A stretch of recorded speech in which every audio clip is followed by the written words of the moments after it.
Praise the Lord. கர்த்தருடைய நாமம் மகிமைப்படுவதாக. இந்த நாளிலும் கூட உங்கள் கூடாரங்களிலே நாங்கள் வந்து கர்த்தரை ஆராதிக்க கர்த்தர் இப்படிப்பட்ட ஒரு சூழ்நிலையை ஏற்படுத்தி கொடுத்திருக்கின்றார். நாம் மகிழ்ச்சியோடு ஆண்டவரை இந்த நாளிலே நாம் ஆராதனை செய்ய போகிறோம். ஒரு மனதோடு சமாதானத்தோடு ஒரே சிந்தனையோடு நாம் கர்த்தரை இந்த நாளிலே நாம் ஆராதிக்க போகிறோம். இருக்கிற இடங்களிலே நாம் அப்படியே கண்களை மூடி ஆண்டவர் நம்மோடு கூட அசைவாடபடியாய் நம் ஆண்டவரை நோக்கி பார்ப்போம். இரக்கமுள்ள எங்கள் ஆண்டவரே, உம்மை நன்றியோடு ஸ்தோத்திரிக்கிறோம். ஐயா, எது தடைப்பட்டாலும் உம்மை ஆராதிப்பது எங்களுக்கு தடையில்லாமல் எங்களை இவ்வளவு அழகாக நடத்தி வந்திருக்கிறபடியால் உமக்கு நன்றி செலுத்துகின்றோம். ஐயா, இல்லங்கள் தோறும் இந்த நிகழ்ச்சியை பார்த்துக் கொள்கிற ஒவ்வொரு பிள்ளைகளுக்கு சுகம், பலன், ஆரோக்கியத்தை கூட்டி தருவீராக. இந்த ஆராதனை நேரத்திலும் கூட என் தேவனுடைய பிரசன்னம் இறங்கி வந்து ஒவ்வொரு பிள்ளைகள் வாழ்க்கையில் ஆசீர்வாதங்களையும் அற்புதங்களையும் காண உதவி செய்வீராக. ஒரு நன்மையும் குறைபடாதபடிக்கு ஆண்டவரே, இந்த ஜூலை மாதத்தின் இந்த கடைசி வாரம் வரைக்கும் எங்கள் பிள்ளைகளை பாதுகாத்திரே உமக்கு நன்றி ஆண்டவரே. நாங்கள் தொடர்ந்து நாங்கள் பாடி உம்மை ஆர்ப்பரிக்க போகிறோம், உடைய வார்த்தைகள் பகிர்ந்து போகிறோம் ஆண்டவரே, ஜெபிக்க போகிறோம். ஒவ்வொன்றிலும் அற்புதம் விளங்க உதவி செய்யுங்க. உம்மை உயர்த்தி எங்களை தாழ்த்துகிறோம். தொடர்ந்து நீர் மகிமைப்படுவீராக. இயேசுவின் நாமத்தில் ஜெபிக்கிறோம் எங்கள் ஜீவனுள்ள நல்ல பிதாவே, ஆமென். God bless you. சில பாடல்களை பாடி தேவன் நாமத்தை மகிமைப்படுத்துவோம். ராஜா, நீர் செய்த நன்மைகள் அவை எண்ணி முடியாதையா. ஏறெடுப்பேன் நன்றி பலி என் ஜீவனால்.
ఆస్వాదిను తోలోనే మాటల మకరంగము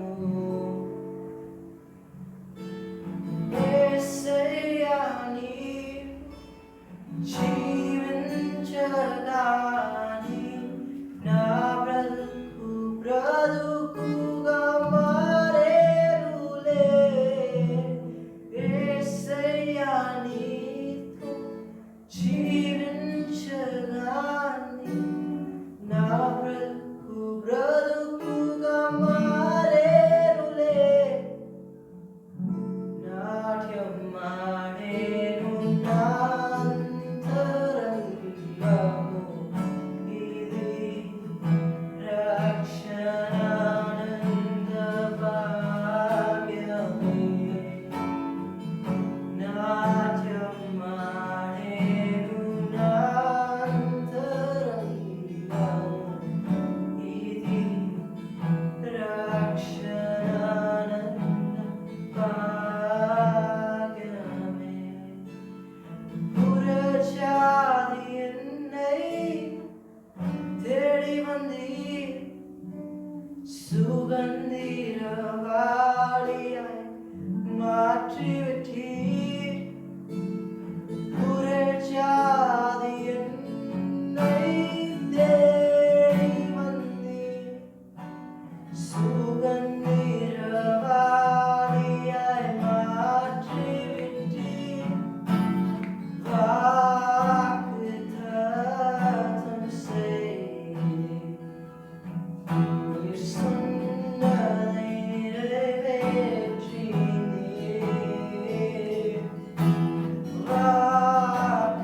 வாഗ്ദത്തം செய்தீர் நீர் சொன்னதை நிறைவேற்றினீர்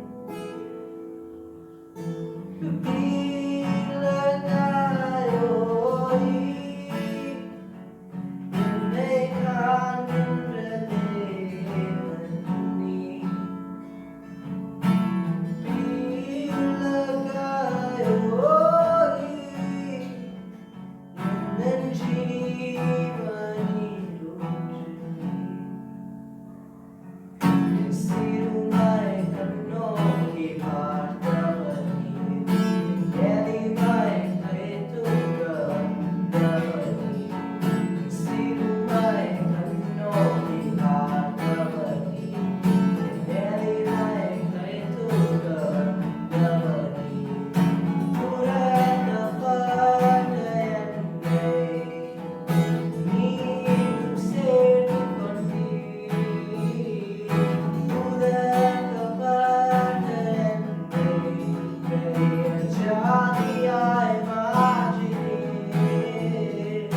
புரட்டப்பட்ட என்னை நீரும் சேர்த்துக் கொண்டீர்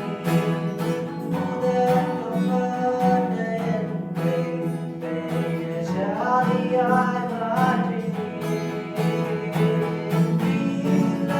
பிள்ளையாயோய் என்னை காண்கின்ற தேவன் நீர் பிள்ளையாயோய் எந்தன் ஜீவனில் ஊற்று நீர் வானாந்தியும் என் வாழ்வானதே பாதைகளெங்கும் இருளானதே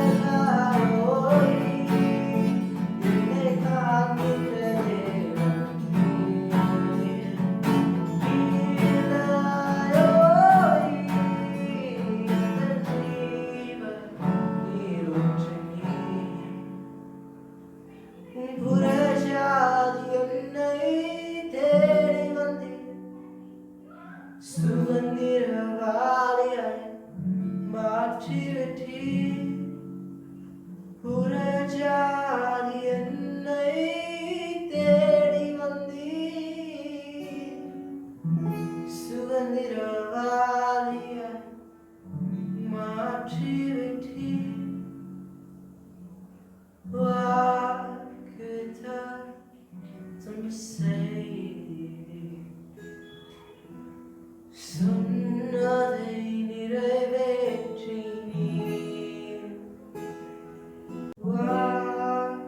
வாக்குத்தத்தம் செய்தீர் நீர் சொன்னதை நிறைவேற்றினீர்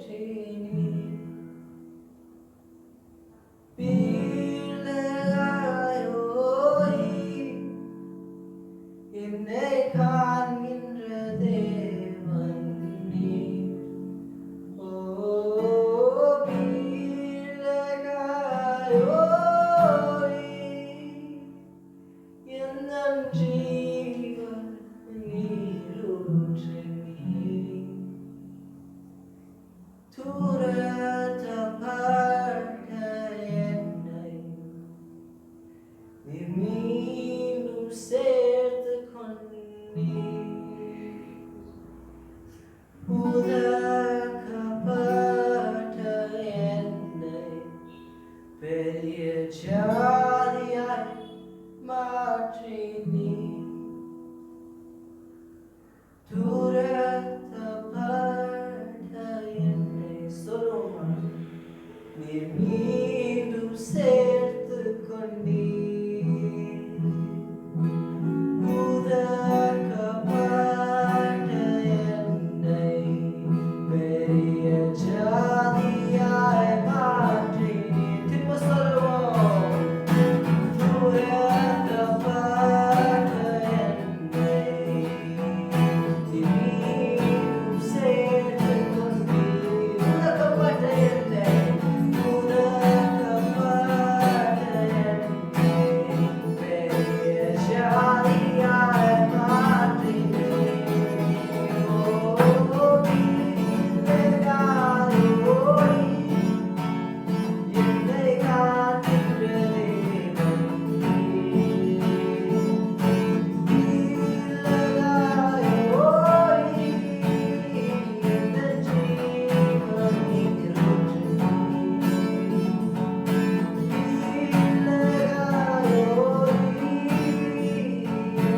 காண்கின்ற தேவன்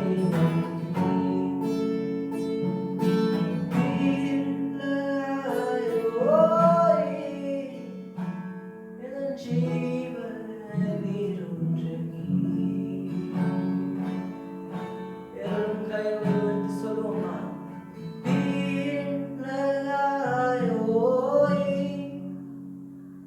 என்னை காண்கின்ற தேவன் நீர் பிள்ளையாயோய் எந்தன் ஜீவன் நீரூற்று நீர் துரத்தப்பட்ட என்னை நீர் மீண்டும் சேர்த்து கொண்டீர் உதக்கப்பட்ட என்னை பெரிய ஜாதியாய் மாற்றினீர் எல்லாரும் கைகளை தட்டி தேவ நாமத்தை மகிமைப்படுத்துவோம்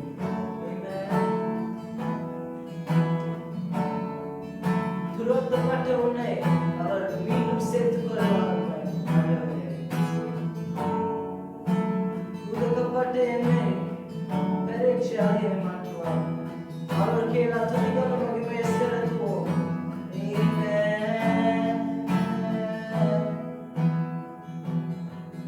திரும்ப சொல்லும் துரத்தப்பட்ட என்னை நீர் மீண்டும் சேர்த்துக் கொண்டீர் உதக்கப்பட்ட என்னை பெரிய ஜாதியாய் மாற்றினீர்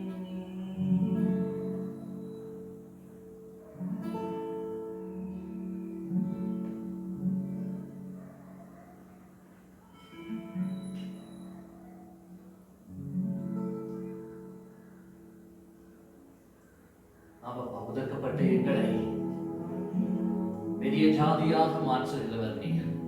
தள்ளப்பட்ட எங்களை தூக்கி எடுக்கிறவர் நீராயிருக்கிறீர். இந்த உலகம் எங்களை தள்ளினாலும், சூழலமைகள் எங்களை ஒதுக்கினாலும், நாங்கள் வேண்டாதவர்கள் என்று எண்ணினாலும் எங்களை அரவணைக்கிறவர் நீர், எங்களை ஆதரிக்கிறவர் நீர், எங்களை பாதுகாக்கிறவர் நீர். தொடர்ந்து ஆண்டவரே, ஒவ்வொரு பிள்ளைகள் இப்படிப்பட்ட சூழ்நிலையில வாழ்ந்து கொண்டிருக்கிற ஒவ்வொருவரையும் நீர் கண்ணோக்கி பார்த்து ஒரு அற்புதத்தை செய்கிறாக. உண்மை நாங்கள் மகிமைப்படுத்துகிறோம் ஆண்டவரே. எங்களுக்காக உண்மையே ஆண்டவரே தியாகமாக ஒப்பு கொடுத்து ஆண்டவரே, எங்களுக்காக ஆண்டவரே நீர் உண்மை ஒடுக்க வைத்தீரையா, எங்களுக்காக நீர் உண்மை அடிக்க வைத்தீர் ஆண்டவரே. உண்மை ஆண்டவரே, ஜனங்கள் உண்மை ஆண்டவரே புறக்கணிக்கிற அளவில் ஆண்டவரே சூழ்நிலைமைகள் ஏற்பட்டது போல ஆண்டவரே நீர் எல்லாவற்றையும் எங்களுக்காக செய்து எங்களுக்கு விடுதலை கொடுக்க வந்தீரே. உமக்கு ஸ்தோத்திரம். அப்படியே நீர் எங்களை நடத்துவீராக. உங்களுடைய வார்த்தைக்குள் நாங்கள் கடந்து போகிறோம். இந்த வார்த்தையினால் எங்களை திடப்படுத்தி எங்களை ஆசீர்வதியும் மகிமைப்படுத்துகிறோம். இயேசுவின் நாமத்தில் பிதாவே, ஆமென். அல்லேலூயா. கர்த்தருடைய நாமம் மகிமைப்படுவதாக. இந்த நாளிலும் கூட கர்த்தர் நம்முடைய வாழ்க்கையில எவ்வளவு நல்லவராய் இருக்கிறார் என்பதை நாம் அறிந்து பார்க்கும்போது, நம்முடைய இந்திய நாட்டில் கொரோனாவுடைய எஃபெக்ட் மிகவும் மோசமாக ஓடிக்கொண்டே இருக்கிறது. ஆரம்ப நாட்களை பார்க்கிலும் இந்த நாட்களிலே எண்ணிக்கை அதிகமாகவே மாறி போயிருக்கிறது.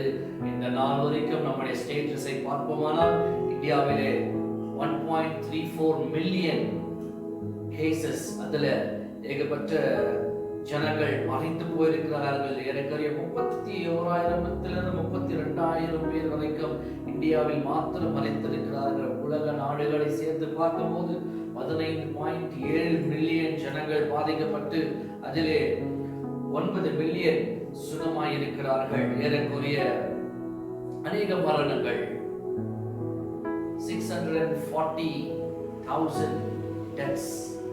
சற்று யோசித்து பார்ப்போம். மரணத்துக்கு எல்லை இல்லாமல் போய்விட்டது. மரணங்கள் அடக்க ஆராதனைகள் செய்ய முடியாதபடிக்கு ஜனங்கள் தவித்துக் கொண்டிருக்கிறார்கள். கர்நாடகாவிலே மாத்திரம் 86,000 கேசுகள், ஆக்டிவ் கேசஸ்கள். இவைகள் மத்தியில் 52,000 கேசுகள் ரொம்ப ஆக்டிவாக இருக்கிறது. 30,000 பேர் சுகமாக்கப்பட்டிருக்கிறார்கள். ஏறக்குறைய 1,700 சென்ற மரணங்கள் ஏற்பட்டிருக்கிறது. பிரியமான தேவ பிள்ளைகளே, எல்லாவற்றுக்கும் மேலாக பார்க்கும்போது பெங்களூர் பட்டணம் சோதோம் கோமோராவை போல பயங்கரமான ஒரு அழிவுக்குள் கடந்து போய் கொண்டிருக்கின்றது. பெங்களூர் பட்டணத்துல மாத்திரம் பார்க்கும்போது 37,000 கேசுகள் இந்த நாள் வரைக்கும் ஏற்பட்டிருக்கிறது. அதிலே சுகமாக்கப்பட்டவர்கள் வெறும் 8,000 சில்லறை மாத்திரம்தான். இன்றைக்கு பார்க்கும்போது ஆக்டிவ் கேசஸ் 28,000 ஆக்டிவ் கேசஸ் இருக்கிறது. பெங்களூர்ல மாத்திரம் ஏறக்குறைய 750 பேர் மறைந்து போயிருக்கிறார்கள். பெங்களூர் எவ்வளவு சேஃபா இருந்து நினைச்சோமோ அவ்வளவு மோசமான சூழ்நிலையிலே நம்முடைய பெங்களூர் சிட்டி இருக்கிறது. ஆண்டவர் உன்னையும் என்னையும் திரையில் நின்று ஜெபிக்கும்படியாக அழைத்திருக்கிறார். இந்த கொரோனாவின் நிமித்தமாக பாதிக்கப்பட்டவர்கள் அநேகர் இருக்கிறார்கள். எப்போ பிபிஎம்பிலிருந்து ஒரு போன் வந்ததோ அவர்கள் ஒதுக்கப்படுகிறார்கள், அவர்கள் தள்ளப்படுகிறார்கள், அவர்கள் இதய அளவிலே பாதிக்கப்படுகிறார்கள், அவர்கள் ஒரு விதமான ரிஜெக்ஷன் ஆக்கப்படுகிறார்கள். இந்த ரிஜெக்ஷன் வந்தாலே போதும் மிகவும் வேதனையான ஒரு காரியமாக இருக்கிறது. பிரியமான தேவ பிள்ளைகளே, இந்த சூழ்நிலையிலே கர்த்தர் இந்த தள்ளப்பட்ட நேரத்துல, ஒதுக்கப்பட்ட நேரத்துல ஐசோலேஷன் வார்டுல போடுறாங்க. ஐசோலேஷன் என்று சொல்லப்பட்டா யாருமே நம்மளை கண்காணிக்க முடியாதபடிக்கு தனிமையிலாக்கப்படுகிற ஒரு சூழ்நிலை. இந்த தனிமை நேரத்துல, ஒதுக்கப்பட்ட நேரத்துல, நெருக்கப்பட்ட நேரத்துல, ஒடுக்கப்பட்டு வாழ்ந்து கொண்டிருக்கிற நேரத்துல யாருமே நமக்கு துணை இல்லாத இருக்கும் சூழ்நிலையிலே ஒருவர் மாத்திரம் நம்முடைய நம்பிக்கையாக இருக்கிறார் என்பதை நாம் மறந்து போகவே கூடாது. அன்பு தேவ பிள்ளைகளே, இந்தியா தேசம் சுதந்திரம் தேவைப்படுவது மிக முக்கியம் என்று தீர்மானம் எடுக்கும் போது இந்தியா தேசத்துக்கு சுதந்திரத்தை பெற்றுக் கொடுக்கும்படி சுதந்திர ஃப்ரீடம் ஃபைட்டர்கள் எழுப்பினார்கள். அநேக ஃப்ரீடம் ஃபைட்டர்கள் எழுப்பி, அநேக தியாகிகள் எழுப்பினார்கள். தங்கள் வாழ்க்கையை சாக்ரிஃபைஸ் பண்ண ஆரம்பித்தார்கள். அநேக புதிய மூமெண்ட்டுகள், குவிட் இந்தியா மூமெண்ட் என்ற போல அநேக மூமெண்ட்டுகள் ஆரம்பிக்கப்பட்டது. காந்திஜி அவர்கள் கூட சத்தியகிரகா, சால்ட் சத்தியகிரகா அப்படின்னு சொல்லி அநேக மூமெண்ட்டுகளை ஆரம்பித்தார். இந்த சூழ்நிலைகள் மத்தியிலே அநேகர் ஒதுக்கப்பட்டார்கள், அநேகர் தள்ளப்பட்டார்கள், அநேகர் தூக்கி எறியப்பட்டார்கள், அநேகர் கன் ஷாட்னால ஷூட் செய்யப்பட்டார்கள், அநேகர் ஏளனமாக எண்ணப்பட்டார்கள். இப்படிப்பட்ட சூழ்நிலைகள் எல்லாம் கடந்து வந்த பிறகுதான் இந்தியா ஃப்ரீடம்குள்ளாக கடந்து வந்தது. இன்றைக்கு நம்முடைய வாழ்க்கையிலும் கூட அநேக சூழ்நிலைகள் நம்மை தள்ளி தள்ளி தள்ளி வைத்திருக்கிறது, நம்மை ஒதுக்கி வைத்திருக்கிறது, நம்மை தூரத்துல வைத்திருக்கிறார்கள். ஏன் சொந்த குடும்பங்கள் நம்முடைய வியாதி படுக்கையில் இருக்கும் போது, இந்த பேண்டமிக் சிச்சுவேஷன் வந்த உடனே பிபிஎம்பிவே என்ன பண்ணிடுறாங்க, கண்டெய்ன்மெண்ட் ஜோன், ரெட் அலர்ட் நம்முடைய வீட்டு வாசலுக்கு முன்பதாக கட்ட வச்சு மூடிடுறாங்க.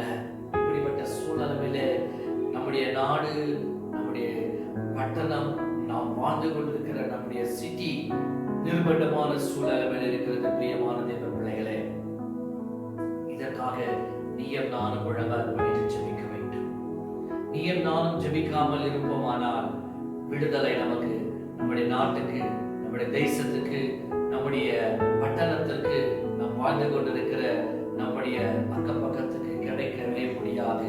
வேத புத்தகத்தில் நாம் ஏசாயா தீர்க்கதரிசன புஸ்தகம் 53ஆம் அதிகாரம் 3ஆம் வசனத்துல எழுதப்பட்டிருக்கிற விதமாக, அவர் நமக்காக ஒதுக்கப்பட்டார். He was despised, he was rejected by men என்று வேத வசனம் சொல்கிறது. despised என்று சொன்னால் அசட்டை செய்யப்பட்டார், அலட்சியம் செய்யப்பட்டார். He was rejected, புறக்கணிக்கப்பட்டார் என்று வேத வசனம் சொல்கிறது. அவர் தள்ளப்பட்டார் என்று வசனம் சொல்கிறது.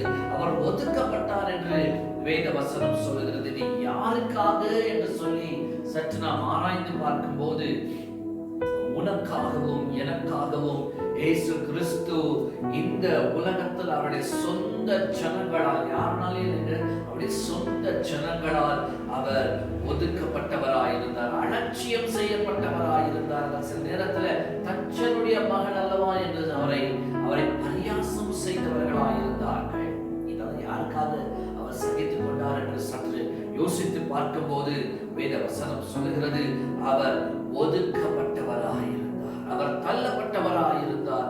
பிரியமான தேவ பிள்ளையே, இயேசு கிறிஸ்து தம்முடைய சொந்த ஜனங்களாலே ஏற்றுக்கொள்ளப்படவில்லை என்று வேத வசனம் சொல்கிறது. யோவான் 1ஆம் அதிகாரம் 11ஆம் வசனத்தில் நாம் பார்க்கும் போது, அவர் தம்முடைய சொந்த ஜனங்களுக்காக வந்தார், ஆனால் அவருடைய சொந்த ஜனம் அவரை ஏற்றுக்கொள்ளவில்லை என்பதுதான் உண்மையான ஒரு சத்தியமாய் இருக்கிறது.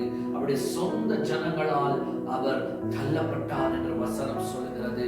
இன்றைக்கு இப்படிப்பட்ட சூழ்நிலையிலே எத்தனை பேர் நாம் தள்ளப்பட்டவர்களாக இருக்கும் சூழ்நிலையை நாம் சந்தித்துக் கொண்டிருக்கிறோம் என்று சற்று ஆராய்ந்து பார்ப்போம். உலகத்திலே, வாழ்க்கையிலேயே the biggest and the worst thing is being rejected by your own people. ಯೇಸು ಕ್ರಿಸ್ತನು ಆತನ ಸ್ವಂತ ಜನರಿಂದ ತಳ್ಳಲ್ಪಟ್ಟವನಾಗಿದ್ದನು. ದೇವರ ವಾಕ್ಯ ಹೇಳ್ತಾ ಇದೆ, ಲೋಕದಲ್ಲಿ ದೊಡ್ಡ ಒಂದು ಕಷ್ಟ ಏನೆಂದರೆ, ಮನಸ್ಸಿಗೆ ಭಾರವಾಗಿರುವ ದೊಡ್ಡ ವಿಷಯ ಏನೆಂದರೆ, ನಮ್ಮ ಸ್ವಂತವರು, ನಮ್ಮ ಹಿರಿಯರು, ನಾವು ನಂಬಿದವರು ನಮ್ಮನ್ನು ಹೊರಕಲಿಸುವಾಗ, ನಮ್ಮನ್ನು ದೂರ ಮಾಡುವಾಗ, ನಮ್ಮನ್ನು ತಳ್ಳಲ್ಪಡುವಾಗ, ನಮ್ಮನ್ನು ಯಾರನ್ನು ನಂಬಿದೀವೋ ಅವರೇ ನಮ್ಮನ್ನು ದೂರ ಮಾಡಿದ ಮೇಲೆ ಆ ಒಂದು ರಿಜೆಕ್ಷನ್ ಇದೆಯಲ್ಲ, ಅದನ್ನು ಸಹಿಸಿಕೊಳ್ಳಕ್ಕೆ ನಮಗೆ ಸಾಧ್ಯವಾಗುವುದಿಲ್ಲ. ಪ್ರಿಯ ದೇವರ ಮಕ್ಕಳೇ, ಯಾರ ಜೊತೆಯಲ್ಲಿ ನಾವಿದ್ದಿದ್ದು, ಯಾರ ಜೊತೆಯಲ್ಲಿ ಊಟ ಮಾಡಿದ್ದೀವಿ, ಯಾರ ಜೊತೆಯಲ್ಲಿ ನಾವು ಆಟ ಆಡಿದ್ದೀವಿ, ಯಾರ ಜೊತೆಯಲ್ಲಿ ನಾವು ಸೇರಿ ಬಾಳಿದ್ದೀವಿ, ಯಾರನ್ನು ಹೆಚ್ಚಾಗಿ ಪ್ರೀತಿ ಮಾಡಿದ್ದೀವಿ, ಯಾರೊಂದಿಗೆ ನಾವು ಎಲ್ಲಾ ಕಾಲದಲ್ಲಿ ಸೇರಿ ಮಜಾ ಮಾಡಿದ್ದೀವಿ, ಅವರು ನಮ್ಮನ್ನು ದೂರಪಡಿಸುವಾಗ ನಮ್ಮ ಹೃದಯ ಒಡೆದು ಹೋಗಿರುತ್ತೆ, நம்ம ஜீவனா ஒடுந்து போகிறது, நம்முடைய வாழ்க்கை உடைந்து போய்விட்டு இருக்கிறது. யாரோடு கூட நாம் நெருங்கி வாழ்ந்தோமோ, யாரோடு கூட நாம் நெருங்கி பழகினோமோ, யாரோடு அமர்ந்தோம், யாரோடு நாம் சாப்பிட்டு இருப்போம், நல்ல விளையாடி இருப்போம், திக் ஃப்ரெண்ட்ஸ், க்ளோஸ் ஃப்ரெண்ட்ஸ் என்று நாம் யாரெல்லாம் வச்சதுமோ, நம்ம நம்முடைய சொந்தம் நம்மை புறக்கணிக்கும் போது நம்முடைய வாழ்க்கையில அந்த புறக்கணிப்பை நம்மளால நம்ம ಏற்றுಕೊಳ್ಳ முடியாದ ಸೂಳಲಮೆ ಅದನ್ನು ಸ್ವೀಕರಿಸಿಕೊಳ್ಳಲಾರದ ಒಂದು ಸಂದರ್ಭ ಬಂದಾಗ ಇವತ್ತು ಅನೇಕ ಕಾರ್ಯಗಳನ್ನು ನಾವು ಕಿವಿಯಿಂದ ಕೇಳ್ತಾ ಇದ್ವಿ. There are so many suicides. Covid test positive கிடைச்ச உடனே அந்த வீட்டின் எஜமானன் சூசைட் பண்ணி செத்துட்டாரு. என் குடும்பத்துக்கிட்ட நான் போயிட்டு எப்படி இத பத்தி நான் சொல்ல முடியும்? I will be rejected. No, I don't want to have this in my family. என் குடும்பத்தில் இப்படிப்பட்ட சூழலை வரக்கூடாது என்று சொல்லி ನನ್ನ ಮನೆಯಲ್ಲಿ ಇಂಥ ಒಂದು ಘಟನೆಗಳು ಬರಬಾರದು, ಅಯ್ಯೋ ಏನು ಮಾಡೋದು ಅಂತ ಆತನು ಸೂಸೈಡ್ ಮಾಡಿಕೊಂಡ. Rejection pushes man to suicide. இன்னைக்கு நம்முடைய வாழ்க்கையில சற்று யோசித்து பார்ப்போம். உங்களுடைய சொந்த தகப்பன், உங்களுடைய சொந்த தாய், உங்களுடைய சொந்த சகோதரன், உங்களுடைய சொந்த சகோதரி உன்னை புறக்கணிக்கும் போது when you are rejected by your own people. ಯೇಸು ಸ್ವಾಮಿಯುடைய வாழ்க்கையில ಕೂಡ அப்படிதாங்க. ಆತನು ತನ್ನ ಸ್ವಂತ ಜನರಿಂದ ದೂರ ಹಾಕಲ್ಪಟ್ಟನು. ಅವರ ಸ್ವಂತ ಜನರು ಅವರನ್ನು ಸ್ವೀಕಾರ ಮಾಡಿಕೊಂಡಿಲ್ಲ. ಅಂತ ಒಂದು ಸಮಯದಲ್ಲಿ ಯೇಸು ಸ್ವಾಮಿ ನಿಮ್ಮನ್ನು ನನ್ನನ್ನು ನೋಡಿ ಹೇಳ್ತಾನೆ, ನಿನ್ನ ತಾಯಿ, ನಿನ್ನ ತಂದೆ, ನಿನ್ನ ಕುಟುಂಬ, ನಿನ್ನ ಜಾತಿ, ನಿನ್ನ ಜನ, ನಿನ್ನ ಕುಲ, ನಿನ್ನ ಸ್ನೇಹಿತರು, ನಿನ್ನನ್ನು ಪ್ರೀತಿ ಮಾಡಿದವರು ಯಾರೇ ನಿನ್ನನ್ನು ದೂರ ಮಾಡಿದರು, ನಾನು ನಿನ್ನನ್ನು ದೂರ ಮಾಡೋದೇ ಇಲ್ಲ. ನಾನು ನಿನ್ನನ್ನು ಸ್ವೀಕರಿಸಿಕೊಳ್ಳುವೆನೆಂದು ಲೋಕದ ಕಟ್ಟ ಕಡೆಯವರೆಗೆ ನಾನು ನಿನ್ನ ಜೊತೆಯಲ್ಲಿ ಇದ್ದೀನಿ ಅಂತ ವಾಗ್ದಾನ ಮಾಡಿದ ಪ್ರೀತಿ ತುಂಬಿದ தேவராகின்றாரே. ஹalleluya. அந்த அன்பு நிறைந்த தேவன் இன்றைக்கு உன்னை ஏற்றுக்கொள்ளும்படியாய் அவர் ஆவலோடு காத்து கொண்டிருக்கின்றார். இன்றைக்கு உன் உள்ளத்தை மாத்திரம் நீ அவருக்கு கொடுக்க வேண்டும். இன்னைக்கு ரொம்ப பேருடைய வாழ்க்கையில இந்த ரிஜெக்ஷன் ஹேண்டில் பண்ண முடியறதில்ல. ಈ ರಿಜೆಕ್ಷನ್ ಹ್ಯಾಂಡಲ್ ಮಾಡಕ್ಕೆ ಸಾಧ್ಯವಿಲ್ಲ. ಅದಕ್ಕೆ ಅವರ ಜೀವನದಲ್ಲಿ ಯಾಕೆ ನನ್ನನ್ನು ತಳ್ಳಿಬಿಟ್ರು, ಯಾಕೆ ನನ್ನನ್ನು ಒಂದು ಕಡೆ ಒದಗಿಸಿದ್ದಾರೆ ಅಂತ ಹೇಳಿ ಅನೇಕರು ತಪ್ಪಾದ ತೀರ್ಮಾನದ ಒಳಗೆ ಹೋಗ್ಬಿಡ್ತಾರೆ. ನಾವು ಅನೇಕ ಸಮಯದಲ್ಲಿ ಯೇಸು ಸ್ವಾಮಿಗಾಗಿ ನಾನು ಇದು ಮಾಡುತ್ತೀನಿ ಅದು ಮಾಡ್ತೀನಿ ಅಂತ ನಮ್ಮಲ್ಲಿ ಕೂಡ ಆಸಕ್ತಿ ಬರುತ್ತೆ.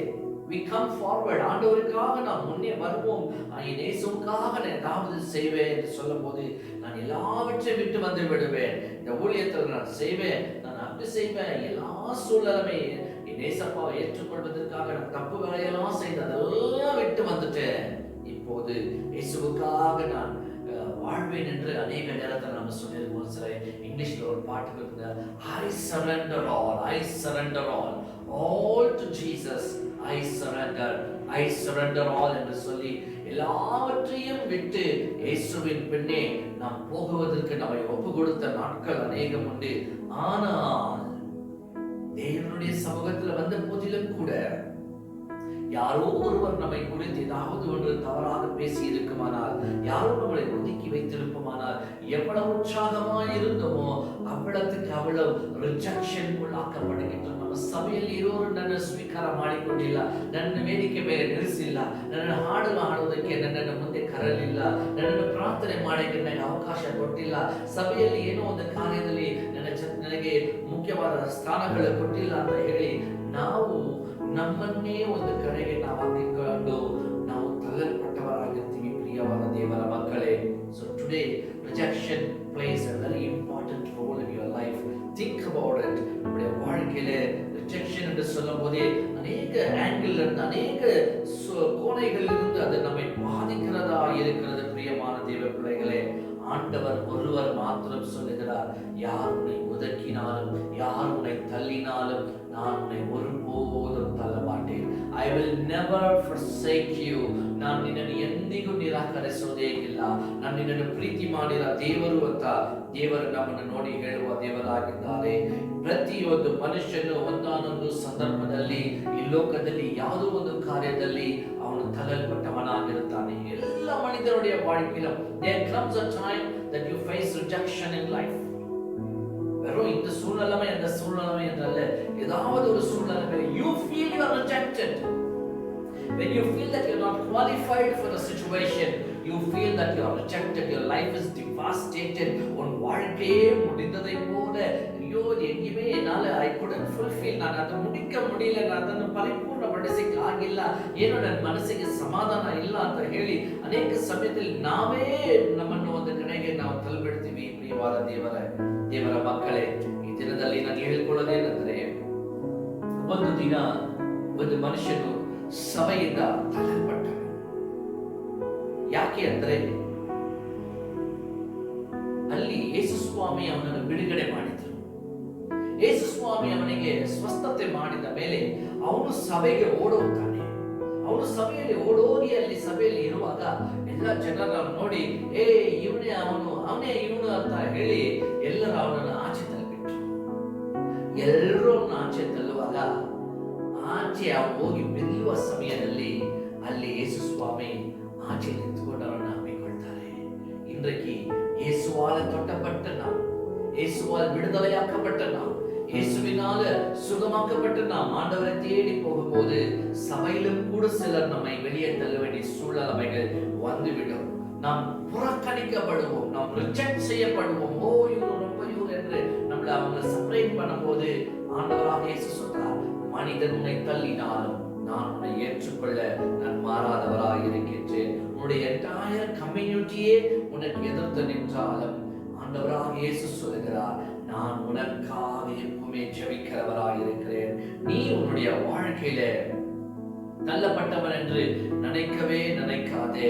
ஆண்டவராக இயேசு மனிதர்கள் தள்ளும் போது, மனிதர்கள் நம்மை ரிஜெக்ட் செய்யும் போது ஆண்டவராக இயேசு உங்களை ஏற்றுக்கொள்ளுகிற தேவனாய் இருக்கின்றார். ஹல்லேலூயா.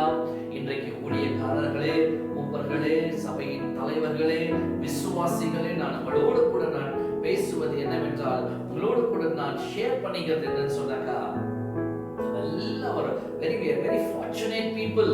நம்மளுடைய வாழ்க்கையில நம்ம ரொம்ப கொடுத்து வச்சவங்க தான் சொல்ல முடியாது. என்னென்னு சொன்னா, நம்முடைய ஊழியக்காரர்கள் நமக்கு ದೇವರುடைய ಸಭೆயை ಏರ್ಪಡಿಸಿ போயிருக்கிறாங்க. ಅವರು ನಮಗೆ ಒಂದು ಒಳ್ಳೆ ಸಭೆಯನ್ನು ಸ್ಥಾಪಿಸಿ ಹೋಗಿದ್ದಾರೆ. ಅವರು ಜೀವನದಲ್ಲಿ ನೋಡುವಾಗ ಸೇವೆಗೆ ಬರೋದಕ್ಕಿಂತ ಮುಂಚೆ ತುಂಬಾನೇ ಕಷ್ಟಪಟ್ಟಿದ್ದಾರೆ.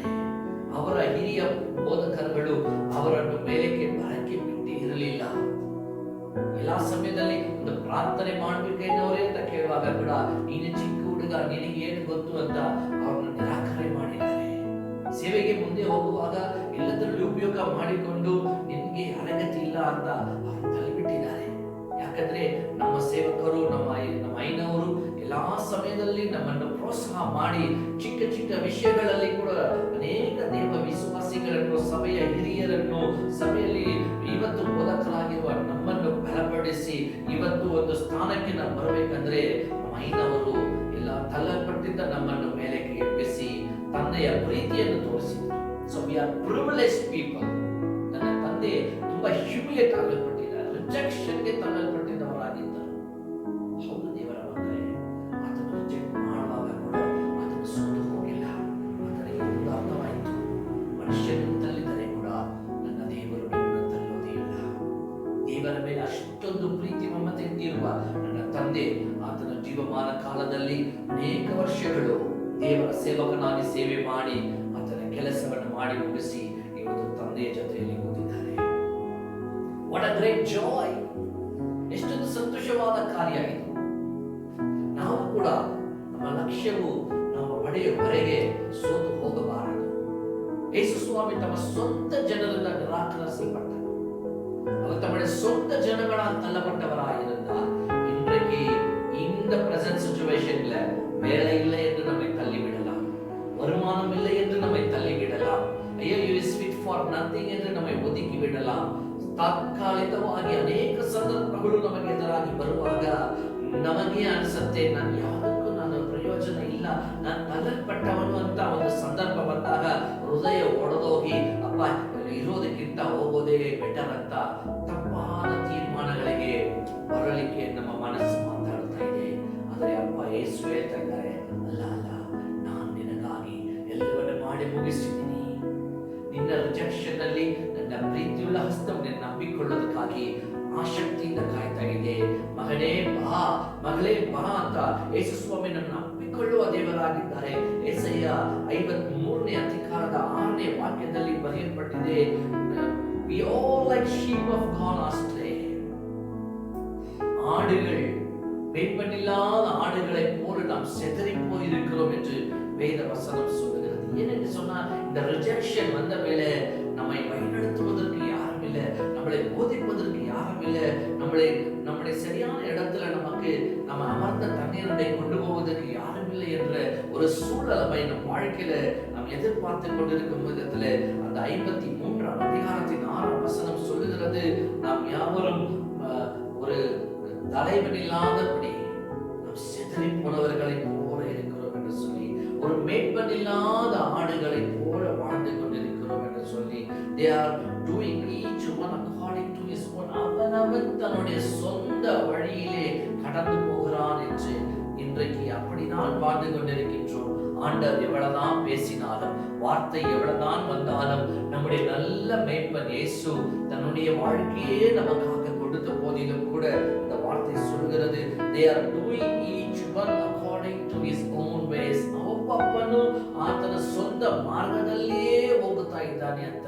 ಯಾಕೆ ಅಂದರೆ, ಯಾಕೆ ಸೋಲು, ಯಾಕೆ ನಮಗೆ ರಿಜೆಕ್ಷನ್, ಯಾಕೆ எதற்காக நமக்கு தனிமை, எதற்காக நமக்கு ஒதுக்கப்படுகிறோம் என்றால் நம்முடைய சொந்த வழிகளை நாம் தெரிந்து கொள்வதனால் தான். பிரியமான தேவ பிள்ளைகளே, எபிரேயர் 2ஆம் அதிகாரத்திலே 1ஆம் வசனம் சொல்லுகிறது, நம் தேவனுடைய வார்த்தைக்கு நாம் கீழ்ப்படிய வேண்டும். Pay attention to all that you hear from the word of God. தேவனுடைய வார்த்தையிலிருந்து கேட்கிற ஒவ்வொரு வார்த்தைக்கு நீ செவி கொடுக்க வேண்டும் என்று ஆண்டவருடைய வார்த்தை சொல்லுகிறது. அதில் ஒன்றையாகிலும் நீ விட்டு விடாதே. We should not let it slip. ನಾವು ಕೇಳುವ, ಓದುವ, ಧ್ಯಾನಿಸುವ ಪ್ರತಿಯೊಂದು ವಾಕ್ಯವನ್ನು ನಾವು ಸ್ಥಿರವಾಗಿ ಇಟ್ಟುಕೊಳ್ಳಬೇಕು. ಅನೇಕ ಸಮಯದಲ್ಲಿ ನಿರಾಕರಿಸ್ತೀವಿ, ವಾಕ್ಯವನ್ನು ಬಿಡ್ತೀವಿ. ದೇವರ ವಾಕ್ಯ ಮತ್ತು ದೇವರ ವಾಕ್ಯವನ್ನು ಸಂದೇಶವಾಗಿ ಹೇಳುವ ದೇವರ ಸೇವಕರ ಮಾತುಗಳಿಗೆ ನಾವು ವಿಧೇಯರಾಗಬೇಕು. ನಾವು ಕೇಳ್ತೀವಿ, ಕೆಲ ತಿಂಗಳಾದ ಮೇಲೆ ಎಲ್ಲವೂ ಮರೆತು ಹೋಗ್ಬಿಡ್ತೀವಿ. ವಾಕ್ಯದಿಂದ ನಾವು ದೂರ ಹೋಗ್ಬಿಡ್ತೀವಿ. ಪ್ರಿಯ ದೇವರ ಮಕ್ಕಳೇ, we act like we are very educated, we are very spirit-filled people, we know everything, ನಮಗೆ ಎಲ್ಲ ಗೊತ್ತು, ನಾವು ಚೆನ್ನಾಗಿ ಹಲ್ಲೆಲೂಯಾ ಹಾಡ್ತೀವಿ, ನಾವು ಹೋಸನ್ನ ಮಾಡ್ತೀವಿ, ಸ್ತುತಿ ಗೀತಗಳು ಹಾಡ್ತೀವಿ, ನಮ್ಮ ಮೇಲೆ ಅಭಿಷೇಕ ಇದ್ದಂಗೆ ನಾವು ತೋರಿಸ್ಕೊಳ್ತೀವಿ. ಹೋಗ್ತಾ ಹೋಗ್ತಾ ಹೋಗ್ತಾ ನಮ್ಮಲ್ಲಿ ಏನಿಲ್ಲ, ನಮ್ಮ ದೂರ ಹೋಗ್ಬಿಡ್ತೀವಿ. ಪ್ರಿಯ ದೇವರ ಮಕ್ಕಳೇ, ஒரு கப்பல், சமுத்திரத்துல ஒரு கப்பல், அந்த கப்பல் ஓடிக்கொண்டிருக்கும் போது கொஞ்சம் சும்மா அந்த கப்பலுடைய மாலுமி கொஞ்சம் அந்த டிகிரி கொஞ்சம் சேஞ்ச் பண்ணிட்டாருன்னா, ரொம்ப திருப்புறதெல்லாம் இல்லைங்க, சும்மா கொஞ்சம் இப்படி திருப்பிட்டான்னு வச்சுக்கோங்க, அந்த ஒரே ஒரு டிகிரி இப்படி டர்ன் ஆச்சுன்னா வித்தின் 1 hour, ஒரு அவருக்குள்ள அது போக வேண்டிய இடத்தை விட்டு அதோடைய டெஸ்டினேஷன் எங்கேயோ திரும்பி போய்விடும். இன்றைக்கு உங்கள் வாழ்க்கையிலும் கூட அப்படின்னா, நம்ம நினைக்கிறோம் நம்ம இங்கதான் இருக்கிறோம், அப்படிதான் இருக்கிறோம், எப்படி போறோம், இப்படி கொஞ்சம் உன்னுடைய டெஸ்டினேஷன், உன்னுடைய கோல், உன்னுடைய அச்சீவ்மெண்ட்ல இருந்து கொஞ்சம் இப்படி டர்ன் கொஞ்சம் திரும்பிச்சுன்னா கொஞ்ச நாட்களிலேயே அது வேற பக்கம் திரும்பி போய்விடும்.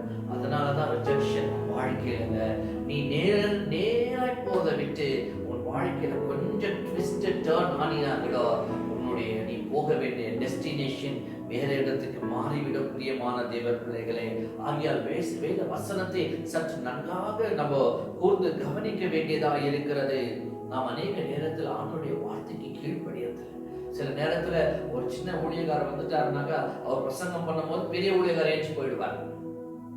பெரிய ஊழியக்காரன் என்று இல்லை, சின்ன ஊழியக்காரன் என்று இல்லை, ದೊಡ್ಡವನೆಂದಲ್ಲ ಚಿಕ್ಕವನೆಂದಲ್ಲ, ವಾಕ್ಯ ಸುವಾರ್ತೆ ಸಾರಲ್ಪಡುವಾಗ ವಾಕ್ಯವು ದೇವರ ಬಾಯಿಂದ ಬರುವ ಮಾತಾಗಿದೆ. ಆ ದೇವರ ಬಾಯಿಂದ ಬರುವ ಪ್ರತಿಯೊಂದು ವಾಕ್ಯಗಳನ್ನು ನನಗಂತ ನಾನು ಅದನ್ನು ಸ್ವೀಕರಿಸಿಕೊಳ್ಳಬೇಕು.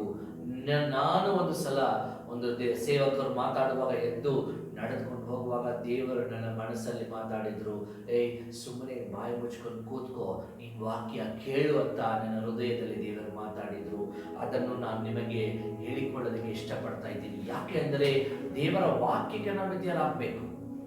ಯಾರು ಮಾತಾಡ್ತಾರೆ ಅನ್ನೋದಲ್ಲ, ಮಾತು ದೇವರ ಬಾಯಿಂದ ಬರುವಂತದ್ದಾಗಿದೆ. ಸೊ ದೇವರ ಮಾತಿಗೆ ನಾವು ವಿಧೇಯರಾಗಬೇಕು. Honour the word of God, fear the Lord. ನೀನ್ ಯಾರೇ ಇರಲಿ ದೇವರ ವಾಕ್ಯಕ್ಕೆ ನೀನ್ ಭಯ ಪಡಬೇಕು. ಸೇವೆ ಬಿಸ್ನೆಸ್ ಅಲ್ಲ. It is service to God. ದೇವರಿಗೆ ಸೇವೆ ಮಾಡ್ತೀಯ. ನೀನೇನು ವ್ಯಾಪಾರ ಮಾಡ್ತಾ ಇಲ್ಲ. ಸೇವೆ ಅನ್ನೋದು ದೇವರಿಗೆ ಹೃದಯಪೂರ್ವಕವಾಗಿ ಭಯಪಟ್ಟು ದೇವರನ್ನು ಘನಪಡಿಸಿ ದೇವರ ಚಿತ್ತಕ್ಕೆ ನೀನು ನಡೆಯೋನಾಗಿರೋದೇ ಸೇವೆ ಅಂತ ವಾಕ್ಯದಲ್ಲಿ ಬರೆಯಲ್ಪಟ್ಟಿದೆ. ಪ್ರಿಯ ದೇವರ ಮಕ್ಕಳೇ, ಇವತ್ತು ಎಷ್ಟೋ ಮಕ್ಕಳು ಇವತ್ತು ಕೂಡ ನೀವು ನಿಮ್ಮ ಮನೆಯಲ್ಲಿ ಕೂತ್ಕೊಂಡು ಕೇಳ್ತಾ ಇದ್ದೀರಾ, ನಿಮ್ಮ ಕೈಯಲ್ಲಿ ಬೈಬಲ್ ಇದೆಯಾ? ಬೈಬಲ್ ಇಟ್ಕೊಂಡು ನೀನು ವಾಕ್ಯ ಕೇಳ್ತಾ ಇದ್ದೀರಾ? ಎಷ್ಟೋ ಜನರು ಪಾಸ್ಟರ್ಗಳು ದೊಡ್ಡ ದೊಡ್ಡ ವ್ಯಕ್ತಿಗಳು ಇವತ್ತು கையில் பைபிள் கூட இட்டுக்கொள்வதில்லை. இன்றைக்கு சற்று உங்களை ஆராய்ந்து பாருங்கள். நீங்கள் வேதம் வசனம் பிரசங்கிக்கப்படும் போது சத்திய புத்தகத்தை உங்களை கரத்தில் வைத்துக் கொண்டு நீங்கள் ஆண்டவரை மகிமைப்படுத்த வேண்டும். ஏனென்று சொன்னால் ஜனங்கள் சிதறி போயிருக்கிறார்கள். ஓசியா 4ஆம் அதிகாரம் 6ஆம் வசனத்துல நீங்கள் பார்க்கும்போது என் ஜனங்கள், God says my people. எடுத்து பாருங்க, ஓசியா 4ஆம் அதிகாரம் 6ஆம் வசனத்துல my people என்றால் God's people. ನನ್ನ ಪ್ರಜೆಗಳು ಅಂದ್ರೆ ದೇವರ ಪ್ರಜೆಗಳು, ನನ್ನ ಪ್ರಜೆಗಳು. அவர்கள் வார்த்தை ஞானம் இல்லாததினாலே அவர்கள் மடிந்து போகிறார்கள் என்று சொல்லப்படுகிறது, அழிந்து போகிறார்கள் என்று சொல்லப்படுகிறது. இன்றைக்கு நம்ம பசங்களுக்கு எதை பத்தியெல்லாம் நாலேஜ் கற்றுக் கொடுக்குறது தெரியுங்களா? our children know history, our children know geography, our children know computer science, our children have knowledge of so many XYZ. இன்றைக்கு ஆண்டவருடைய ஞானம் நம்முடைய பிள்ளைகளுக்குள்ள இருக்கிறதா? ஆண்டவருடைய ஞானம் நம்முடைய வாழ்க்கையில இருக்கிறதா என்று சற்று நாம் ஆராய்ந்து பார்க்க வேண்டும். பிரியமான தேவ பிள்ளைகளே, God says, because you have ignored me, because you have rejected me, I will reject you and your children. நீயோ என்னை மறந்தாய், ஆகையால் நானோ உன்னையும் உன் பிள்ளைகளையும் மறந்து விடுவேன் என்று பகிரங்கமாக சொல்லுகிறார். அந்த ரிஜெக்ஷன் ரொம்ப மோசமா இருக்கும். தேவனுடைய பிள்ளையே, சகோதரா சகோதரியே, இன்றைக்கு முழு இருதயத்தோட இன்றைக்கு பெண்ணியர் பிள்ளைதல்வியா சபையே உன்னுடைய வீடு என்று நினைத்துக் கொண்டு this is my home, this is my place, this is where I should be, ಇದು ನನ್ನ ಮನೆ, ಇದು ನನ್ನ ಸಭೆ, ಇಲ್ಲಿ ನಾನು ಇದ್ದು ದೇವರನ್ನು ಮಹಿಮೆಪಡಿಸಬೇಕು ಅಂತ ನಮ್ಮನ್ನು ಅರ್ಪಿಸೋದು ದೇವರ ಚಿತ್ತವಾಗಿದೆ. ಪ್ರಿಯ ದೇವರ ಮಕ್ಕಳೇ, அதனால சொல்றாரு, என் ஜனங்கள் தேவனுடைய ஞானம் இல்லாததினால மடிந்து போகிறார்கள். Don't be rejected. ஆண்டவர் நம்மளை தள்ளக்கூடாது. ஆண்டவரால் நீ தள்ளப்படாது இருக்க வேண்டும் என்றால், உலகம் உன்னை வெறுத்தாலும் சூழ்நிலைகள் உனக்கு எதிர்த்து நின்றாலும் உன்னை படைத்த தேவனோ உன்னோட என்றைக்கும் இருக்கிறார். வசனத்துல நம்ம எப்படியெல்லாம் ஆண்டவருடைய முகத்தை நோக்கி பார்க்கிறோமோ அப்படி பார்க்கும்போது கர்த்தர் நம்மை ஆசீர்வதிக்க மாறாதவராய் இருக்கிறார். Resistance in your life is often the greatest place for revolution என்று சொல்லப்பட்டிருக்கிறது. நீங்கள் என்ன செய்து கொண்டிருக்கிறீர்கள் என்று கொஞ்சம் உங்களுடைய இருதய வாசல்களை திறந்து பாருங்கள். நீங்கள் திறந்து பார்க்கும் போதுதான் உங்களுக்கு நன்றாக தெரியும். பிரியமான தேவ பிள்ளைகளே, உன் சபை என்றைக்கும் உன்னை புறக்கணிக்கவே புறக்கணிக்காது. ஏனென்றால் நீ வாசம் செய்வது உன்னை அழைத்தவருடைய சேவையிலே உன்னை ஒரு அழகான பாத்திரமாக வைத்துக் கொண்டிருக்கிற குடும்பத்தில் இருக்கின்றார். ஆகையால் நீ கேட்டுக்கொண்டிருக்கிற இந்த வார்த்தை உன் திருச்சபையிலிருந்து உனக்கு வந்து கொண்டிருக்கிறபடினாலே யார் உன்னை புறக்கணித்தாலும் உன் சபை உனக்காக எப்பவும் இருக்கும். உன் சபை உனக்காக போராடி ஜெபிக்கும். உன் சபை உன்னோடு கூட எப்பவுமே நிலைத்திருக்கும். எந்த சூழல் சபையோடு நீ இணைந்து கொண்டிருப்பாயானால் எந்த சூழ்நிலையிலும் உன்னுடைய நல்ல மேய்ப்பன் உன்னை நீ ஸ்கேட்டர் ஆகாதபடிக்கு உன்னை சேர்த்து அணைத்துக் கொள்ள அவர் மாறாதவராய் இருக்கிறார். பிரியமான தேவ பிள்ளைகளே, ஏசாயா 5ஆம் அதிகாரம் 13ஆம் வசனத்திலும் சொல்கிறது, என் ஜனங்கள் அவர்கள் they have gone into captivity என்று சொல்கிறார். அவர்கள் அடிமைத்தனத்தில் போய் சிக்கப்பட்டுக் கொண்டிருக்கிறார்கள் என்று சொல்லி ஏன் என்று கேட்கும்போது because they have no knowledge, ಅವರಿಗೆ ಜ್ಞಾನ ಇಲ್ಲ. ನನ್ನ ಮಕ್ಕಳು ಹೋಗಿ ಸಿಕ್ಕಾಕೊಂಡಿದ್ದಾರೆ, ಎಲ್ಲೋ ಹೋಗಿ ಅವರು ಗುಲಾಮಿತನದಲ್ಲಿ ಸಿಕ್ಕಾಕೊಂಡಿದ್ದಾರೆ. ಕ್ವಶ್ಚನ್ ಮಾರ್ಕ್ ಯಾಕೆ ಅಂತ ಹಾಕಿದ್ರೆ ಅವರಿಗೆ ದೇವರ ಜ್ಞಾನ ಇಲ್ಲ ಅಂತ. ಎಷ್ಟೋ ವಿದ್ಯಾವಂತರು, so many honorable men are vanished because they have no knowledge of God, no word of God. ಅವರಲ್ಲಿ ದೇವರ ವಾಕ್ಯ ಸ್ಥಾಪಿಸಲ್ಪಟ್ಟಿಲ್ಲ. ಊರಲ್ಲಿ ದೊಡ್ಡವರಾಗಿರ್ಬಹುದು, ದೊಡ್ಡ ದೊಡ್ಡ ಮೇಸ್ತ್ರಿಗಳಾಗಿರ್ಬಹುದು, ಆದರೆ ಅವರಲ್ಲಿ ದೇವರ ವಾಕ್ಯದ ಜ್ಞಾನವಿಲ್ಲದ ಕಾರಣ ಅವರು ಇವತ್ತು ಏನಿಲ್ಲದೆ ಹೋಗ್ಬಿಟ್ಟಿದ್ದಾರೆ. ಪ್ರಿಯ ದೇವರ ಮಕ್ಕಳೇ, ಇವತ್ತು ನಿಮಗೆ ಹೇಳುವುದೇನೆಂದರೆ, எத்தனை பேர் இன்றைக்கு வீடுகளிலே நீங்கள் வசனங்களை கேட்டுக்கொண்டிருக்கிறீங்க. பைபிள் தொட்டு எத்தனை மாசம் ஆச்சு? ಬೈಬಲ್ ಪಡಿಸಿ ಎತ್ತನ ಮಾಸ ಆಚೆ. ಸತ್ಯ ವಾಕ್ಯವನ್ನು ತೆಗೆದು ನಿನ್ನ ಬಾಯಿಂದ ವಾಕ್ಯಗಳು ಓದಿ ಎಷ್ಟು ತಿಂಗಳಾಯಿತು? ಚಿಕ್ಕ ಮಕ್ಕಳೇ, ಗಮನಿಸ್ತಾರೆ, ಮನೆಯಲ್ಲಿ ನಿಮ್ಮ ಸಮಯವನ್ನು ಯಾವುದೇ ವಿಷಯಗಳಿಗೆಲ್ಲ ನೀವು ಉಪಯೋಗ ಮಾಡಿಕೊಂಡಿದ್ದೀರಾ? ವಾಕ್ಯ ಓದಿ ಅಂದರೆ ನಮ್ಮ ಹೃದಯ ಬಿಟ್ಟು ಕೊಡೋದಿಲ್ಲ. ಸ್ವಲ್ಪ ಆಲೋಚನೆ ಮಾಡಿ ನೋಡೋಣ. ಯೆಶಾಯ 53ನೇ ಅಧಿಕಾರದ 6ನೇ ವಾಕ್ಯ ಈ ರೀತಿಯಲ್ಲಿ ಹೇಳ್ತಾ ಇದೆ, each one has turned in his own ways, thinking his way is right, that's why we are scattered. அந்த எல்லா மனிதர்கள் அவனவனுடைய வழிதான் சரியான வழி என்று நினைத்து அவரவர்கள் சிதறி போயிருக்கிறார்கள். இன்றைக்கு குடும்பங்கள் அப்படிதான் சிதறி போயிருக்கிறது. எத்தனையோ குடும்பங்கள் உடைந்து போயிருக்கிறது. Brother, sister, you need not go to court. உடைந்து போன குடும்பத்துக்காக நீ கோர்ட்டுக்கு போவாத. Go to the feet of the Lord. அவருடைய பாதத்துக்கு நீ போகும்போது அவர்தான் உனக்கு வழியாக இருக்கின்றார். அநேகருடைய வாழ்க்கையில திருமணங்கள் உடைந்து போயிருக்கிறது. அவருடைய பாதத்துக்கு போனால் அவர் மறுபடியும் அவருடைய பட்சத்தில் சேர்த்துக் கொள்வார். அநேகருடைய ஊழியங்கள் இன்றைக்கு உடைந்து போய் கொண்டிருக்கின்றது. ஆண்டவர் சொல்றாரு, உடைந்து போன ஊழியத்தை மறுபடியும் கட்டி எழுப்ப நான் மாறாதவராயிருக்கிறேன். அநேகருடைய கனவுகள் உடைந்து போயிருக்கிறது. My God wants to bring it back to you, my friend. That all you turn to the ways of God. தேவனுடைய வார்த்தைக்கு உங்களை ஒப்புக் கொடுங்கள். தேவனுடைய வழிகளுக்கு உங்களை நீங்கள் ஒப்புக் கொடுங்கள். எப்போது நீங்கள் அதை செய்கிறீர்களோ, அந்த வசனங்கள் சொல்லுது, 2 step. My sheep have gone astray. என் ஆடுகள் வழி தவறி போய்விட்டிருக்கிறது. அவர்கள் சிதறி போயிருக்கிறார்கள். வழி தவறுனா நெக்ஸ்ட் சிதறிதான் போகணும். வாழ்க்கையில பாருங்க, அந்த கப்பலை பத்தி சொல்றேன். கொஞ்சம் டிகிரி சேஞ்ச் ஆன உடனே அது போற வேண்டிய இடத்தை விட்டுட்டு ஒரு சில மணி நேரங்களுக்குள்ளாகவே அதோடைய யாத்திரை வேற பக்கமாக போய்விடும். அப்படிதான் கிறிஸ்துவ வாழ்க்கை ಕೂಡ. ನೀನು ನಿನ್ನ ಮಾರ್ಗ ಬಿಟ್ಟು ಸ್ವಲ್ಪ ದಾಟಿ ಹೋದರೆ ನೀನು ಹೋಗುವ ಸ್ಥಳಕ್ಕಿಂತ ಎಷ್ಟೋ ಕಿಲೋಮೀಟರ್ ದೂರ ನೀನು ಚದರಿ ದೂರ ಹೋಗ್ಬಿಡ್ತೀಯ. ಅದಕ್ಕೆ ದೇವರ ವಾಕ್ಯ ನಿಮಗೆ ಹೇಳ್ತಾ ಇದೆ, ಒಳ್ಳೆ ಕುರುಬನಾದ ದೇವರನ್ನು ಸ್ವೀಕರಿಸಿಕೊಂಡು ಆತನು ಹೇಳ್ತಾರೆ, ಸಭೆಯಲ್ಲಿ ಕೂಡ ನಿಮ್ಮನ್ನು ನಿರಾಕರಿಸಲು ಜನ ಬರಬಹುದು, ಆದರೆ ಆ ಶಕ್ತಿಯಿಂದ ನಾನು ನಿನಗಾಗಿ ಕಾಯ್ತಾ ಇದ್ದೇನೆ. ನನ್ನ ಕರಗಳನ್ನಿಟ್ಟು ನಾನು ಕಾಯ್ತಾ ಇದ್ದೀನಿ. ನಿನ್ನ ನಂಬಿಕೊಳ್ಳೋದಕ್ಕಾಗಿ ನಾನು ಕಾಯ್ತಾ ಇದ್ದೀನಿ. ನಿನ್ನ ಜೀವವನ್ನು ಹಾಳು ಮಾಡಬೇಡ. ನಿನಗೆ ರಿಜೆಕ್ಷನ್ ಇದೆಯಾ? ನಿನ್ನ ಜನ ತಳ್ಳಿದಾರ? ನಿನ್ನ ಸ್ವಂತ ಬಾಳಲ್ಲಿ ನಿನ್ನ ಮನಸ್ಸಿನಲ್ಲಿ ನಾನು ಯಾವುದಕ್ಕೂ ಅರ್ಹತೆ ಇಲ್ಲ ಅಂತ ನೀನೇ ತಳ್ಳಲ್ಪಟ್ಟವನಾಗಿ ಯೋಚನೆ ಮಾಡಿದರೆ ಕೂಡ ನಾನು ನಿನಗೆ ನೆರವೇರಿದ್ದೀನಿ ಅಂತ ಅಪ್ಪ ಯೇಸು ನಿನ್ನ ಪ್ರೀತಿಯಿಂದ ಸ್ವೀಕರಿಸುವ ದೇವರಾಗಿದ್ದಾರೆ. ಇವತ್ತು ಈ ಒಂದು ದಿನದಲ್ಲಿ ಆ ಒಂದು ಒಳ್ಳೆ ತಂದೆಗೆ ನಿನ್ನ ಹೃದಯವನ್ನು ಕೊಡೋದಕ್ಕೆ ನೀನು ಸಿದ್ಧವಾಗಿದ್ಯಾ? இன்றைக்கு அந்த நல்ல மேய்ப்பனாகிய இயேசுவோடு கூட வாழ்வதற்கு உன்னை ஒப்பு கொடுப்பாயா என்று சற்று ஆராய்ந்து பார்ப்படியமான தேவ பிள்ளைகளே, ஒரு நல்ல மேய்ப்பன் தன்னுடைய ஆடுகளுக்காக தன் ஜீவனையே கொடுத்தார் என்று வேத வசனம் சொல்கிறது. A good shepherd cares for the sheep. A good shepherd is a watchman over the sheep. ஒரு நல்ல மேய்ப்பன் தன் ஆடுகளை பாதுகாக்கிறவராய் இருக்கின்றார். அந்த நல்ல மேய்ப்பன் இயேசுவாய் இருக்கிறார். இன்றைக்கு நீ எப்படிப்பட்ட சூழ்நிலையிலே தள்ளப்பட்டவனாய் இருந்தால், இன்றைக்கு அப்பா சொல்கிறார், உனக்காக நான் உடைக்கப்பட்டேன், உனக்காக நான் தள்ளப்பட்டேன், உனக்காக நான் நொறுக்கப்பட்டேன், உனக்காக நான் என் சொந்த ஜனங்களே என்னை தள்ளிவிட்டார்கள்.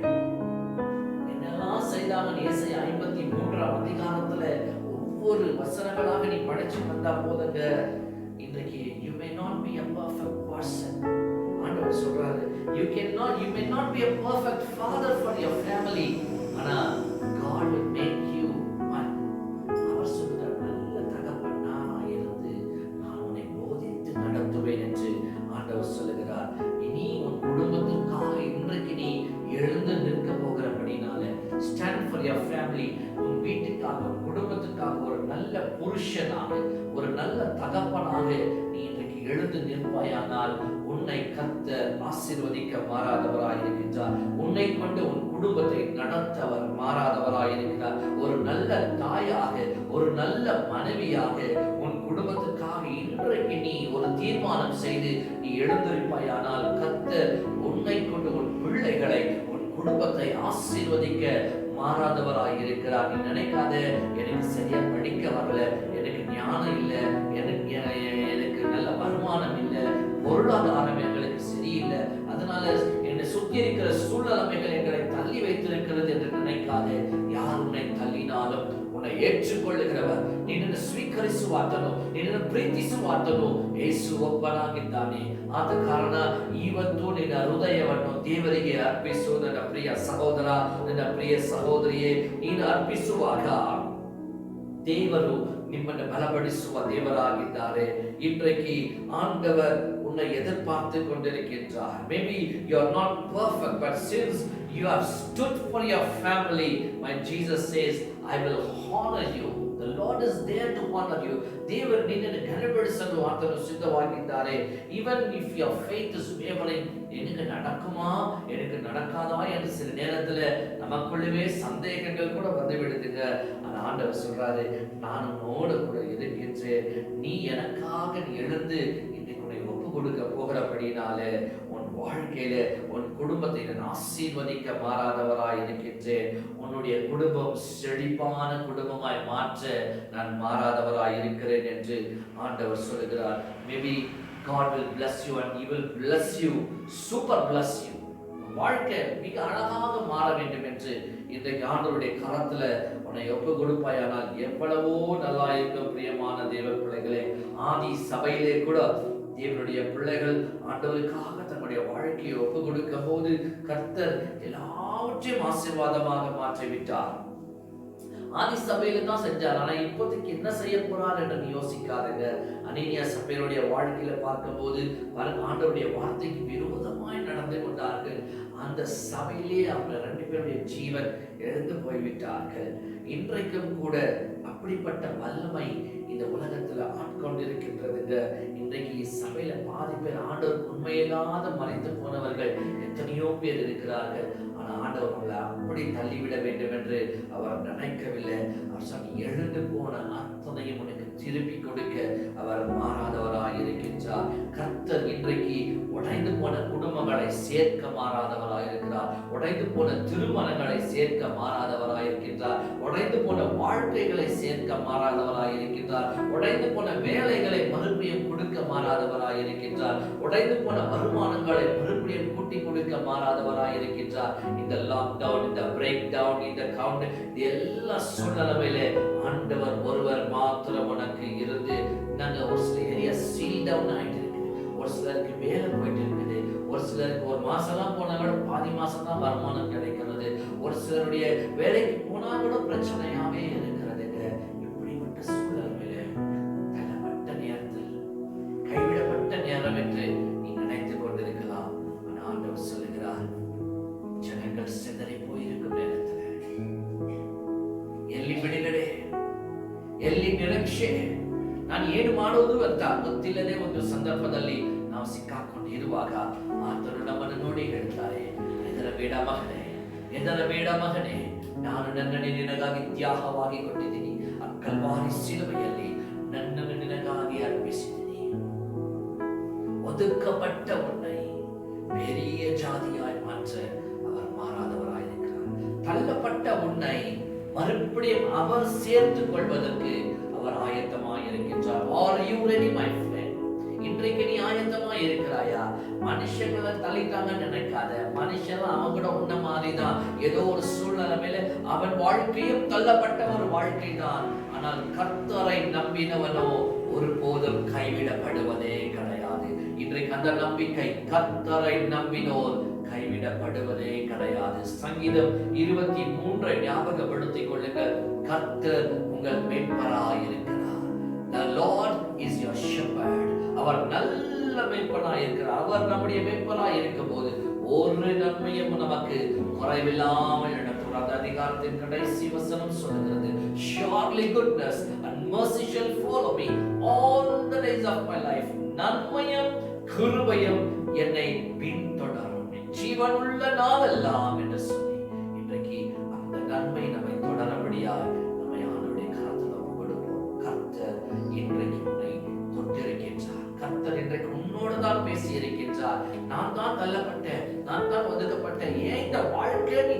கொண்டு எத்தனையோ நேரத்துல தவறான யோசனைகளிலே தவறான தீர்மானங்களை எடுத்திருக்கிறாய் என் அன்பு தேவ பிள்ளையே.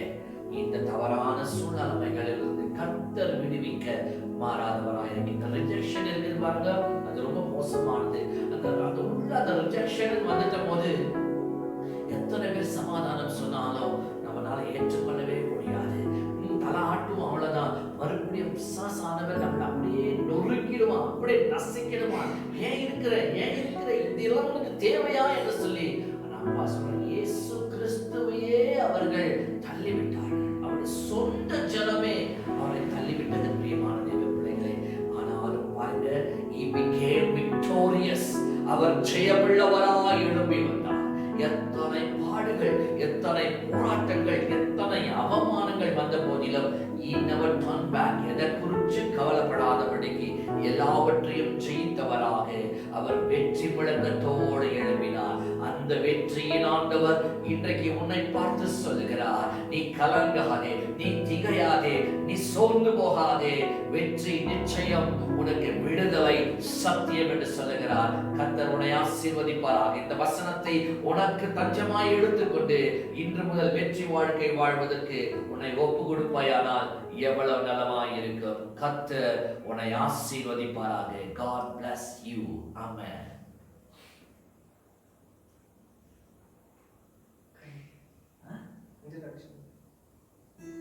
அடிக்க பாட வரைக்கலாமா? நான் விசுவாசிக்கிறேன், ஆண்டவர் நம்மோடு கூட பேசி இருக்கிறார் சொல்லி. இனி உங்களுக்கு ரிஜெக்ஷனே இல்லைங்க. நீங்க தள்ளப்பட்டவங்களே கிடையாது, நீங்க ஒதுக்கப்பட்டவர்களே கிடையாது. ஏன்னா நம்மள எல்லாரும் தான் இப்படிப்பட்டவங்களை தான் ஆண்டவர் தேடி வந்திருக்கிறார். ஆண்டவர் ஏற்றுக்கொண்டு இருக்கின்றார். நம்மளை சாதாரணமானவர்களாய் விடவில்லை, நம்மளை பெரிய ஜாதியாய் மாற்ற அவர் மாறாதவராய் இருக்கின்றார். அந்த மகிழ்ச்சியோடு கூட, அந்த நம்பிக்கையோடு கூட இந்த நேரத்துல ஒரு பாடலை பாடும்போது நமக்காக தன்னை ஒப்பு கொடுத்த ஆண்டவர். அது எஸ்ஐயா 53ஆம் அதிகாரத்துல பார்க்கும்போது அவர் நமக்காக ஒதுக்கப்பட்டார், நமக்காக அவர் அடிக்கப்பட்டார், நமக்காக நொறுக்கப்பட்டார், நமக்காக அவருடைய காயங்களால் நீங்கள் சுகமானீர்கள் என்றும் கூட அந்த வசனம் சொல்லுகிறது. அவ்வளவெல்லாம் செய்த தேவனுக்காக நம்முடைய உள்ளத்தின் ஆழத்திலிருந்து அவருக்கு ஒரு சின்ன காணிக்கை நாம் கொடுக்க போகிறோம். இந்த நாளிலும் கூட நம்ம ஆன்லைன்ல இருக்கிறபடினால உங்களுடைய காணிக்கைகள், உங்களுடைய தசம பாகங்களை உங்களால் இருந்த அளவு நீங்கள் ஆன்லைன் மூலியமாக நீங்கள் அனுப்பி வைக்க முடியாது கேட்டுக்கொள்கிறேன். கர்த்தர் உங்களுடைய கரங்களை பன்மடங்காய் ஆசீர்வதிப்பார். இந்த மாசத்தில் இது கடைசி வாரமாய் இருந்தாலும் நெருக்கத்துல கர்த்தரை கனப்படுத்துங்கள், நெருக்கத்துல ஆண்டவரை கனப்படுத்துங்கள். புதிய மாதத்துக்குள்ளாக ஒரு விடுதலை வாழ்க்கையை காண கர்த்தர் உங்களுக்கு உதவி செய்வாராக. ஒரு பாடலை பாடுவோம், நம்முடைய காணிக்கைகளை கர்த்தருக்கு செலுத்துவோம். ஆமென்.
முடிந்து போயிருக்கும் என்ற வாழ்க்கை அவர் மறுபடியும் உயிர்வாழ உதவி செய்திருக்கிறார். சகோதரா, வேண்டும் என்று சொல்லி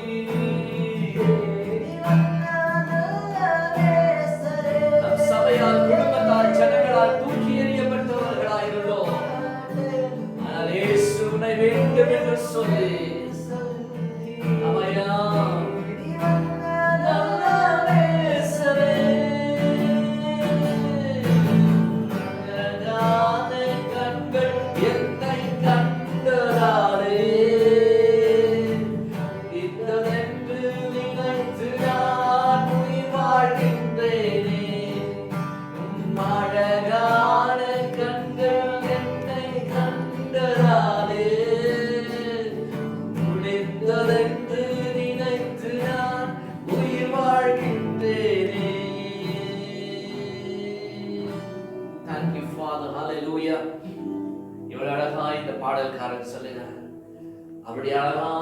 கண்கள் என்னை கண்டதானே. யோசித்து பாருங்கள், தூக்கி எறியப்பட்ட என் வாழ்க்கை இன்றைக்கு அவருடைய கண்கள் கண்டு அவர் உன்னை சேர்த்தணைக்க வந்த நல்ல மேய்ப்பனாய் இருக்கின்றார். அவருடைய முகத்தை நாம் யாவரும் நோக்கி பார்ப்போம். இருக்கிற இடத்துல பயபக்தியோடு கடைசியாக நாம் நம்முடைய தேசத்துக்காக ஜபிக்க போகிறோம். நம்முடைய சபை பிள்ளைகளுக்காக ஜபிக்க போகிறோம்.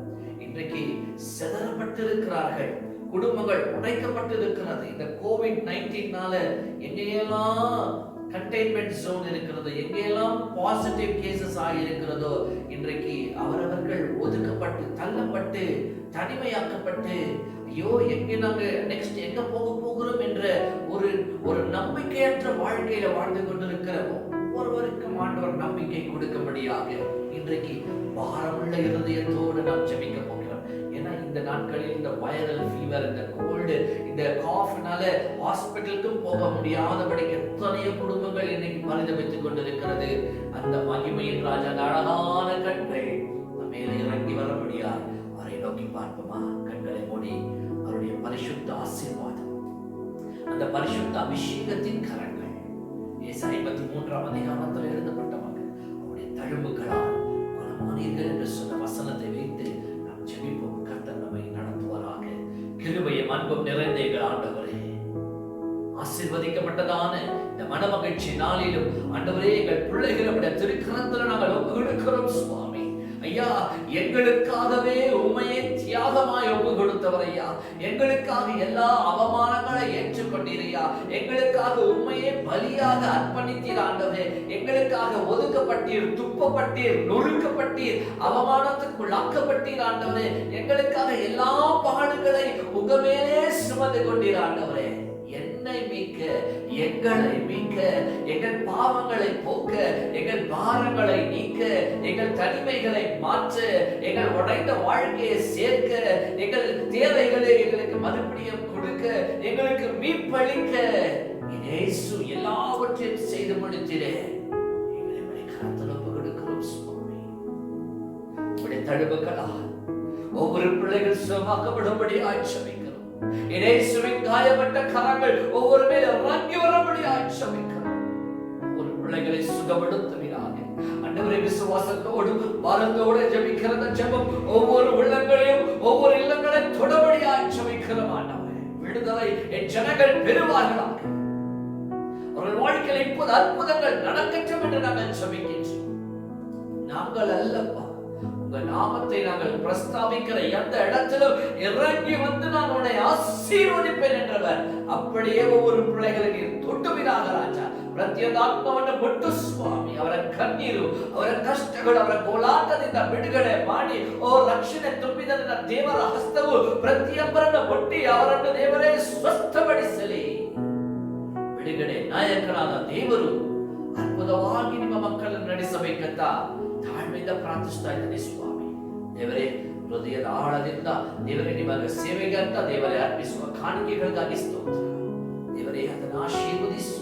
ಅದಕ್ಕಿಂತ ಹೆಚ್ಚಾಗಿ ತಮ್ಮನ್ನೇ ದೇವರ ಕೈಗೆ ಅರ್ಪಿಸಿರುವ ಅವರ ಆತ್ಮಗಾಗಿ ಸ್ತೋತ್ರ. ಅವರನ್ನೇ ನಿಮಗೆ ಕಾಣಿಕೆಯಾಗಿ ಕೊಡಲು ಅವರಿಗೆ ಕ್ರಿಯೆಯನ್ನು ಮಾಡುವ அற்புதங்களை செய்வீராக. ஆண்டவரே, குடும்பங்களிலே வியாதியோடும் பலவீனத்தோடும் மனம் முறிந்து நெருக்கத்திலே சூழலமைகள் தவறி சந்தர்ப்பங்கள் தவறி என்ன செய்வது என்று தெரியாத ஒரு கேள்விக்குறியோடு என்று பிள்ளைகள் இருப்பார்களானால் அவர்களுடைய வேதனைகளையும் மாற்றும், அவருடைய கண்ணீரை மாற்றும், அவருடைய துக்கத்தை மாற்றும், அவருடைய பிரச்சனைகளை மாற்றும்.